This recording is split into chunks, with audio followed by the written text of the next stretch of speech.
Hello, welcome to a course on small talk in English. In this lesson, we will learn the use of metaphors to help make our talk more interesting. Enjoy! In this lesson, we look at metaphors. These can add variety to your small talk and make a memorable impression on your conversation partner. Metaphors are phrases or expressions that describe a situation by giving a vivid image that suggests one thing resembles another. An example of a metaphor is that language learning is a journey, or language learning is like climbing a mountain. It's hard, but the end result is rewarding. There are three main reasons to use metaphors. Firstly, we use them to add poetry or interest or spice to our talk. That was a metaphor. Did you notice? We made a comparison between talking and cooking. Secondly, metaphors can be fun to think about and fun to say. They're also used because we can say a lot in a very concise way. Finally, they're used to sound more persuasive and influence our conversation partners. You probably already use many metaphors without realizing it. They're a great way to explain something in a clear way. Metaphors are very common. There is some research showing that people use them almost every 10 or 20 words. Whether it's quite that frequent or not, they're extremely useful and can help us express ideas in a concise way. One way to learn them is to put them in particular groups. We've picked out three that you can use for small talk: weather, the body, and colours. Firstly, here are some weather-related metaphors.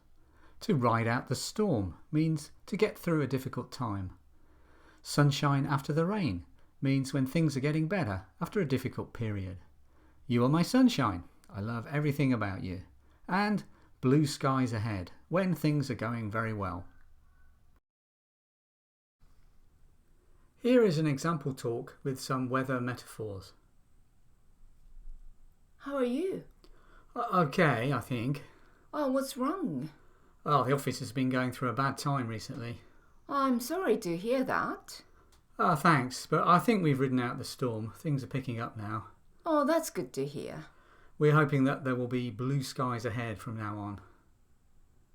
Here, the speaker says that they've ridden out the storm and there will be blue skies ahead.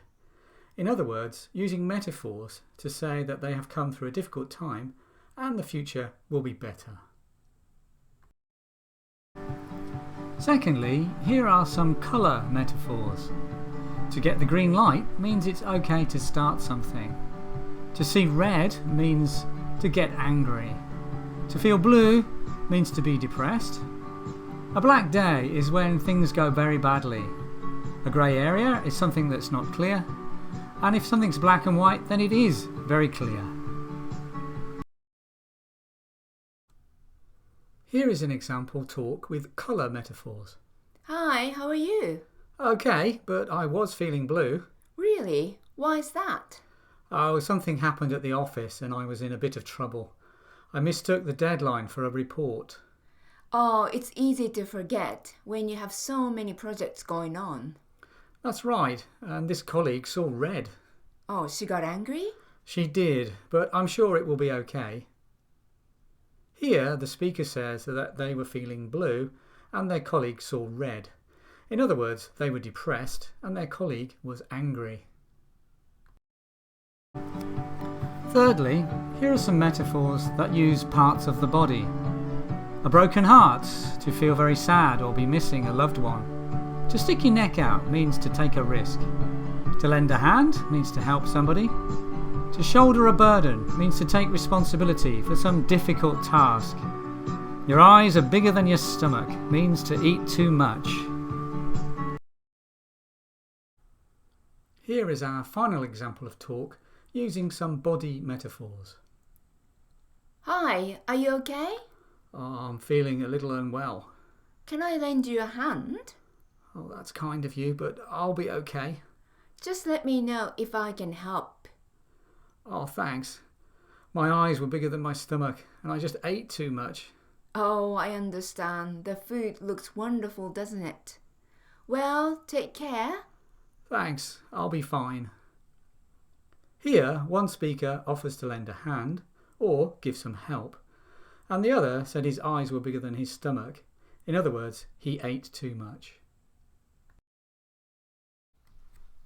In this lecture, we have looked at ways to use metaphors to make our small talk more interesting and memorable. This is not something you can learn overnight, so for this technique too, you need to practice, practice, and practice. They're a great feature to try and develop over time. In our next talk, we will look at the important skill of asking questions. Happy English learning!